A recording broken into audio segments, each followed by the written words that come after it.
إذن في إطار تحسيس والتوعية بمخاطر الأمية الرقمية، محاولة يعني إخبار الناس عن الكيفية الحماية ديال المعطيات ديالهم وديال تحسين لي بلاتفورم إلكترونيك ديالهم. اليوم حنا نتحدث عن الحلقة الثانية اللي بعد ما شفنا في الحلقة الأولى عن خطورة يعني التصديق et la validation des contrats proposés par les applications ou bien les services sur le web. وكذلك تحدثنا عن خطورة ذلك التشبيك العالي للهيبر كونيكسيون، سواء على مستوى المنزل أو مستوى العمل أو المستوى الشخصي عبر الأنشطة الشخصية عن طريق الأدوات التي تستعمل، وكذلك عن طريق استعمال البريد الإلكتروني واحد في جميع المجالات. اليوم سنتحدث عن تقنية جديدة يستعملها المخترق أو السارق الإلكتروني أو المجرم الإلكتروني. هذه التقنية تسمى رأس القنطرة. كما تعلمون أن القنطرة هي صلة وصل بين ضفتين منقطعتين، بين الضفة ديالك انت المستعمل واستعمالك داخل الفضاء ديالك، وبين ضفة المخترق أو السارق الإلكتروني. هنا أجدني مضطرا للحديث عن الضفة ديالك التي تسمى بالسيبر اسباس، يعني بالفضاء السيبراني ديالك انت الشخصي. فمعظم الناس اليوم غير معتادين بعد على أن الحياة ديالنا اليوم لم تعد حياة يعني المعروفة في الواقع، يعني أن نحيا بين ظهراني الناس ويعني والطرقات والمسائل سكون ابل لو ريال. اليوم نحيا كذلك اترافير لو فيرتويال وما يسمى بالاسباس الاسباس انترنت او الفضاء السيبراني. هذا الفضاء هذا المعروف عليه انه لا حدود له، بحيث ان يمكنك الولوج من المغرب الى السعوديه، ومن السعوديه الى الولايات المتحده، ومن الولايات المتحده ترجع الى الغابون، ومن الغابون تمشي الى الهند ثم الصين ثم ترجع للمغرب دون أن تتحرك من مكانك وبدون أي مجهود غير ذلك، وهو ما يصطلح عليه ليسباس سان فرونتيير.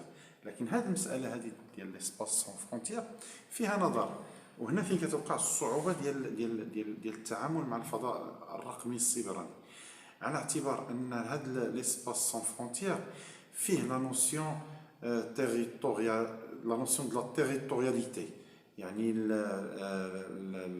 مبدأ السيادة على الأراضي، وذلك عبر لي زانفراستركتور ديال الانترنت اللي هما لي ريزو. هاد لي ريزو راهي سون فيزيك، ورغم كتمتلكهم جهة ذات السيادة على الدولة عبر القوانين التي تحمي مرور ما يسمى لو باساج دي دوني شيفري، يعني مرور المعطيات المشفرة، كذلك عبر ما يسمى ب يعني لا ميتريز دو سيركولاسيون de tout ce qui est iconographique أو culturel أو religieuse، يعني لضبط يعني جولان المعطيات الأيقونية أو الثقافية أو الدينية أو غيرك. والهدف من هذا الشيء كامل هو حماية المجتمع من مخاطر يعني داك لو ديلوج دانفورماسيون، داك الفيضان او داك الطوفان المعلوماتي الذي يحارب ايديولوجية الدولة او مذاهب او الدولة او مبادئ الدولة او غير ذلك. فهنا كنتكلموا على ان لا فرونتيير elle est là sur un volet donné et elle n'est pas là في ان اوتر فولي. وهنا في كتكون الصعوبة ديال التعامل مع الانترنت، وما بين هاد لا نوسيون territoriale, la notion de la territorialité ou la notion de sans frontières بيناتهم كيسيركولي لو هاكرز. يعني هنا فين كيكون المخترق وفين كيكون المجرم الالكتروني، وفين كيتمكن من انه يلعب في هذا الهامش الثالث اللي كياخذ به اموال الناس وحقوق الناس وممتلكات الناس بغير وجه حق. اذا هنا هاد لا تكنيك ديال الاختراق ديال لاطاك ديال لا سيبر اتاك ولا ديال لاطاك نيميريك التي تسمى بلا تيت دو بون، هي كتعتمد على الفضاء الرقمي السيبراني اللي كل واحد فينا عنده الان حاليا، عنده هذا الفضاء السيبراني الرقمي عن وعي او عن غير وعي. بمجرد بانك كتمتلك واحد البروفايل سور لي ريزو سوسيو او عندك واحد كومون ديراج واحد الحساب او بريد الكتروني، او انك كدير دي تريتمون نيميريك ا ديستانس وغير ذلك، فانت راك عندك واحد الفضاء رقمي ديالك سواء مهني او عائلي او شخصي. هنا هاد لا نوسيون ديال لو سيبر اسباس او الفضاء الرقمي السيبراني، كيف قلنا في الحلقه الفارطه، وكنصحكم انكم ترجعوا تشوفوها على قناه داتا كوربوريشن، الحلقه اللي كتكلم على كيفاش نتوما اللي كتعطيو بيدكم المعطيات ديالكم للمخترقين. فهنا في هاد لا نوسيون كاين واحد التشبيك بين البيت وبين العمل وبين كومون ديراج الحياه الشخصيه، بحيث الاشكال الذي يقع هو ان كنلقاو مثلا ان واحد الشخص معين كيشتغل في واحد المؤسسه معينه. هذه المؤسسه معينه كانت شركه او اداره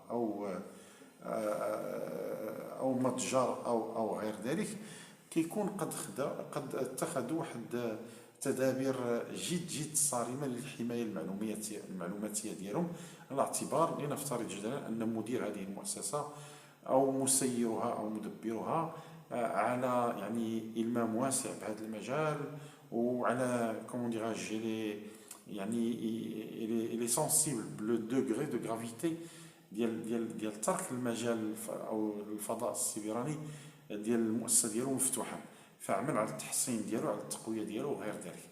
وهذا الشخص هذا الذي يدبر هذه المؤسسه الى حد ما كيجهل واحد المساله او ما كينتبهش عفوا لواحد المساله اخرى جد مهمه، هو تكوين الموظفين والتحسيس ديالهم بشكل دوري.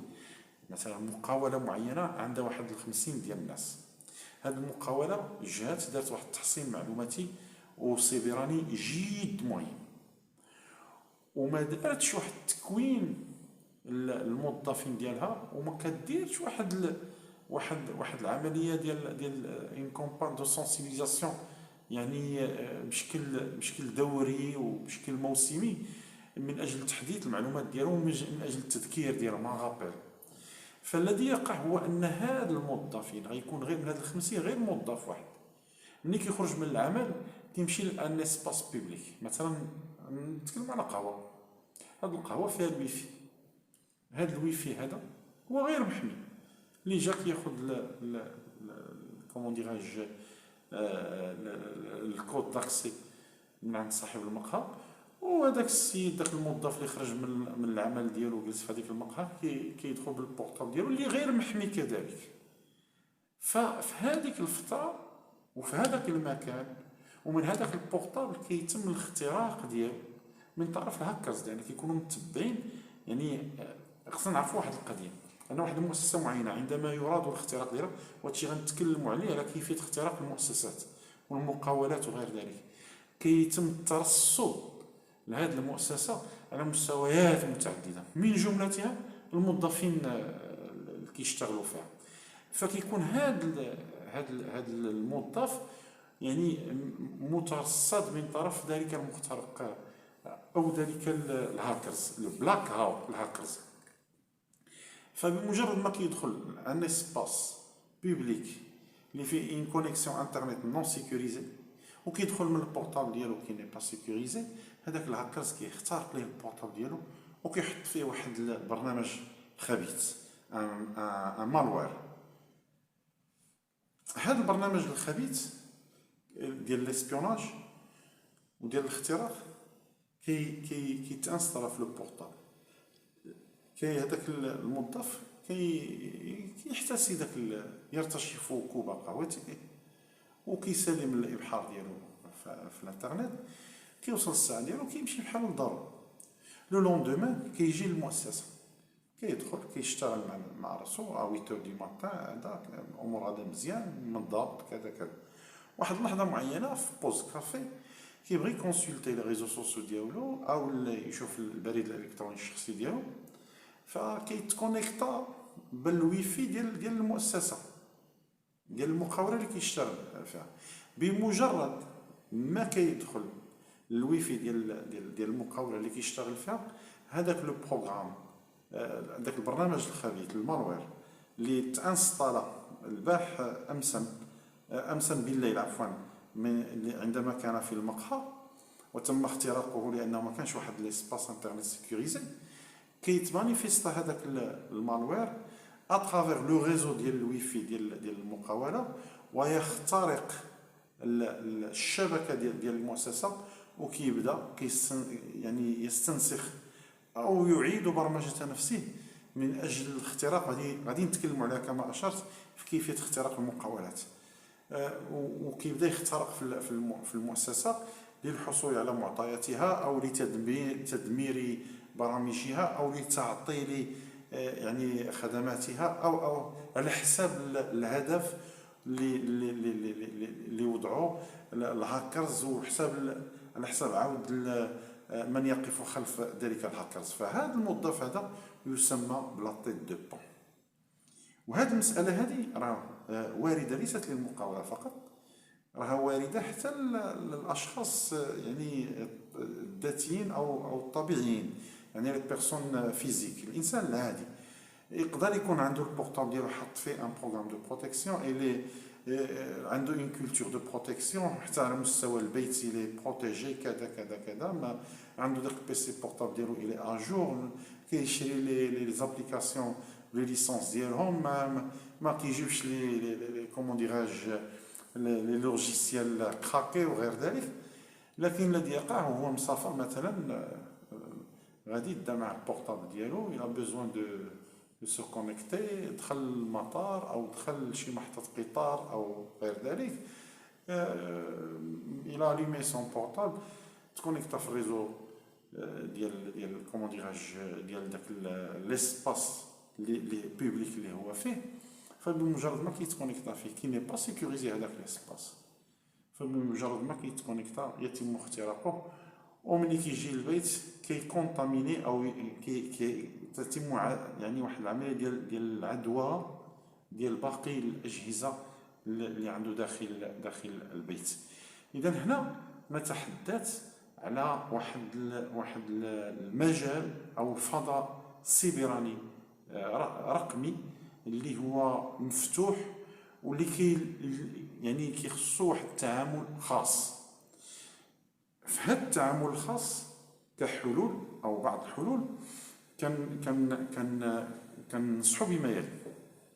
اولا لا كونيكسيون ما تكونش يعني في اي مكان. الا ما عنديش يعني كونيكسيون انترنت خاصه ديالي انا على البورطابل ديالي، بورطابل تليفونيك سكون ابل لورديفون او البورطابل بيسي، نحاول انني ما نتكونيكتا الا في جهه اللي كتكون يعني سيور، كنعرفها انها محميه، وان هذا واحد. جوج، البلوتوث ديالي ما يكونش مطلق، يعني لان مساله البلوتوث حتى هو قادر اي هاكرز يمكن اترافيغ لو بلوتوث ديالك يقدر يدخل كومون ديراج لا بلاتفورم الكترونيك ديالك. ثالثا، نفصل ما بين الاجهزه ديال العمل وما بين الاجهزه ديالي الشخصيه او الاجهزه ديال البيت، باش ما نديرش داك ليبر كونيكسيون اللي تكلمنا عليها في الحلقه السابقه. رابعا، هو ان فوقاش ما يوقع لي ان انسيدون او نشوف علامات ديال الاختراق، الى كانت عندي سور مون بورطابل واستعملته في العمل وبانت لي علامات، نخبر المسؤول مهما كانت يعني التبعات غتكون اقل بكثير مما قد يقع. الى تم الاختراق ديالك وتم الاجهاز على معطيات شخصيه ديالك، ضروري الالتزام بالقوانين والأنظمة الجاري بها العمل، اللي تقدر تمشي حتى للديبو ديال الشكاية لدى السلطات المعنية. وبالتالي كنكونوا مشينا في هذا الاتجاه ديال اولا ديال الحمايه ديال العمل ديالنا اللي هو مصدر الرزق، وحمايه الاغراض الشخصيه ديالنا وحياتنا الخاصه، وحمايه الاقرباء ديالنا، وحمايه يعني المحيط ديالنا في فضاء سيبراني جد معقد. واتمنى انكم تكونوا استفدتوا من هذه الحلقه، وكنطلب منكم انكم تنخرطوا في هذه القناه الناشئه، اللي الغرض ديالها ليس غرض ربحي بقدر ما هو غرض يعني اجتماعي توعوي تحسيسي، وبالتالي التقاسم ديال الفيديو.